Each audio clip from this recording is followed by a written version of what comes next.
Now, Nigeria and other West African oil-producing countries are emerging as critical suppliers to global energy markets as buyers increasingly seek alternatives to Middle Eastern crude refined products following disruption linked to the closure of the Strait of Hormuz.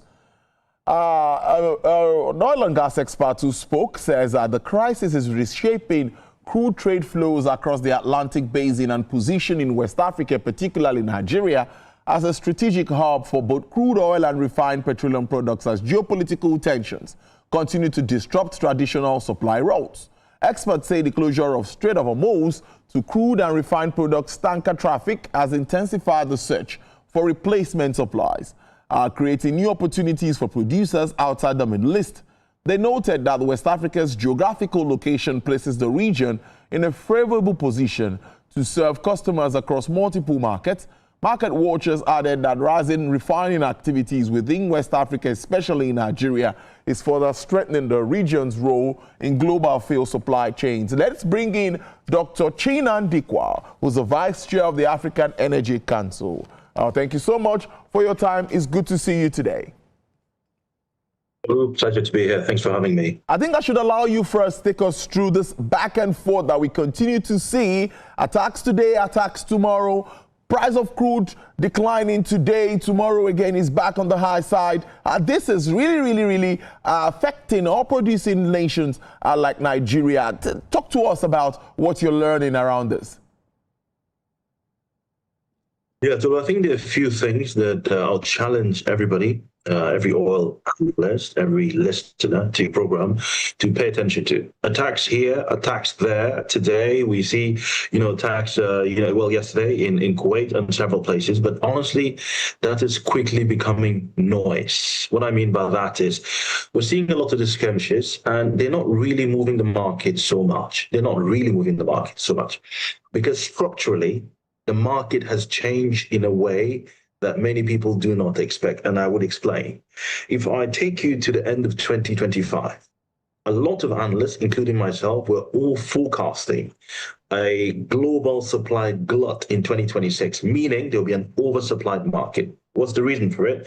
OPEC has started winding back their cuts. They were starting to put back additional barrels onto the market. All of us, including me, were all forecasting that 2026 would see low oil price, would see an oversupplied market. None of that has happened. None of it has happened right now.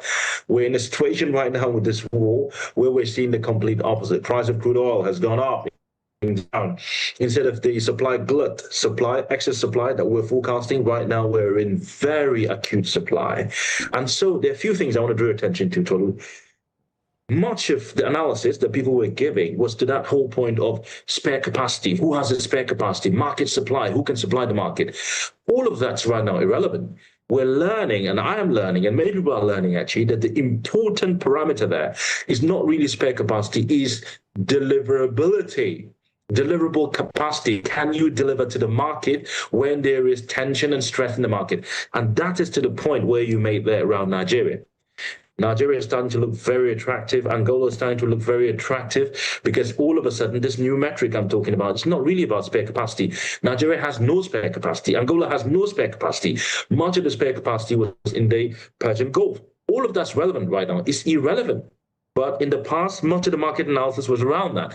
Today, it's about deliverability. If the market asks for 500,000 barrels per day, can you put 500,000 barrels per day onto the market? Can you deliver, not can you supply? So I think this is a conversation, and Africa is profiting in a big way around that because of lower geopolitical risk, different market circumstances. We're profiting very handsomely. Yes, just like you said, those countries, leading energy giants, are enjoying all of the goodies around the space, but we still see the issues here. Now, let's talk about pricing, how this hits us back.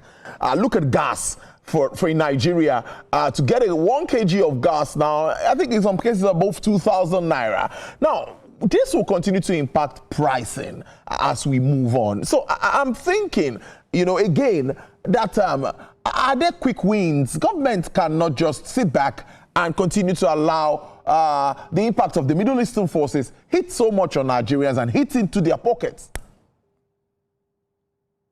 Yes, no, I agree. We are seeing, short-term spikes in the gas market in Nigeria, but you have to put this into context. Generally, globally, gas markets are not like oil and gas markets. Oil and gas markets are global.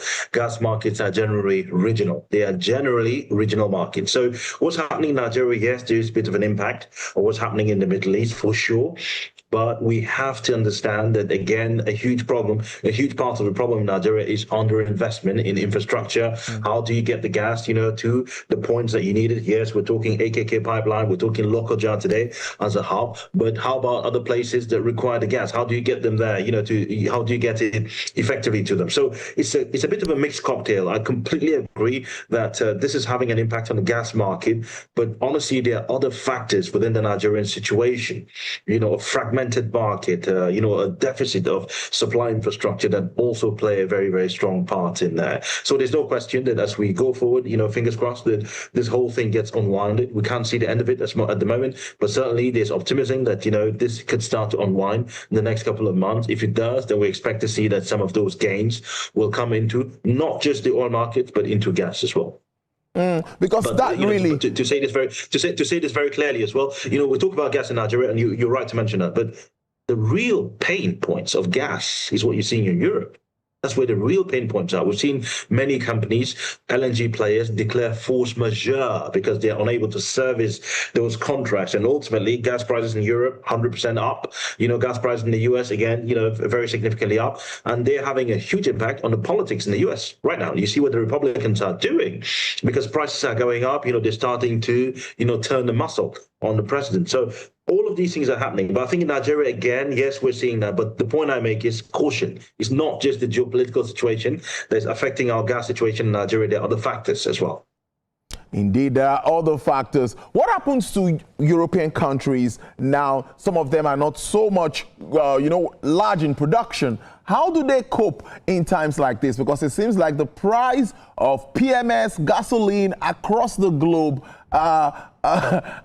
this is really telling on everyone. You would agree with me?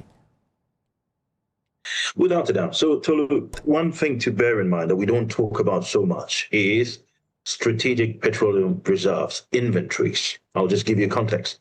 In the US last week, their inventory fell by 8 million barrels. Wow. Just last week, 8 million barrels. And I'll tell you this, listen, given what we've seen with the Middle East conflict, most of us expected crude oil to be at $200 per barrel, $150 per barrel.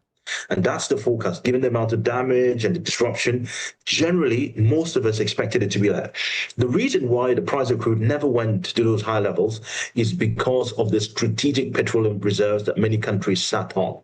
China has approximately 1.3 billion barrels of crude oil locked in strategic reserves. So literally just held up in, in reserves, basically. Yeah, China has that. The US had a huge amount as well, but like I just said there, their reserves have been plummeting down because instead of going to the markets, and this is why prices have not gone up, instead of going to the market to go and buy crude oil in the spot markets, which means that demand goes up, supply is finite, and then prices go up, they've refused to do that. They've been pulling out of the existing reserves that they have, and that is why we've had a market buffer. That's why prices remained low. But the key thing to watch here is many countries are starting to run out of that supply. So I talk about the US, huge reserve, China, huge reserves, Russia as well, huge reserve, the UK, very thin, Russia, very thin at the moment, and many European countries very thin. And they've been drawing out of their petroleum reserve. Very soon they would have to go onto the market and start to purchase.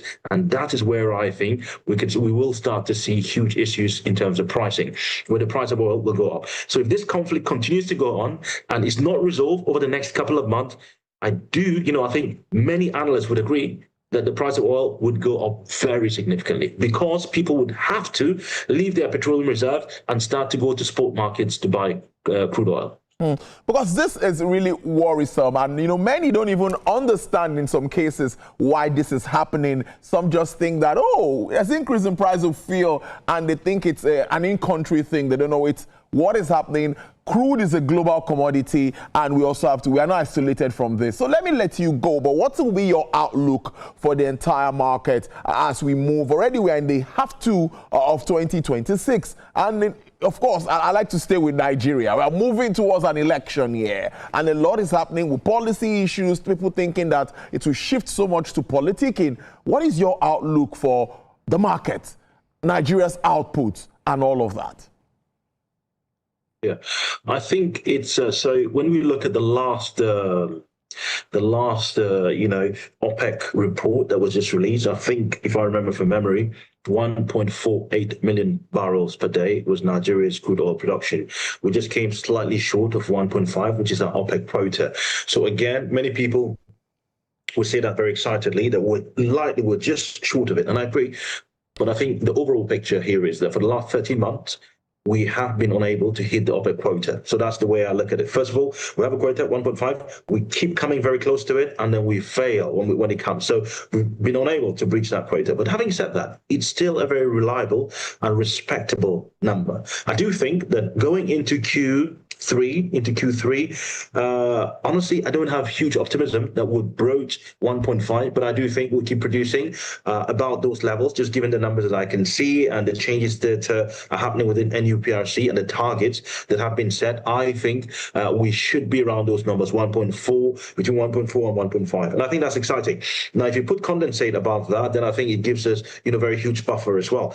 But I think going into Q3 and Q4, what Nigeria needs to watch out for and position itself for are the global shifts. The longer this conflict goes on, it's advantage Nigeria. Okay, it's advantage Nigeria for several reasons. Many countries, like I did say, would have to pull back from strategic reserves and start to go into spot markets to buy. That would have a huge pressure on price. Price would go up. And of course, we're an oil producing state. So anything north of $65 per barrel is good news for us. Okay, because it gives us good headroom, to finance our budget. So I think we need to think about that and have a plan if that does happen. But so far, as things stand geopolitically, we do not see the end of the conflict in the next couple of weeks, even I'd say beyond that. So Nigeria has to have a plan on how to take advantage of that for sure.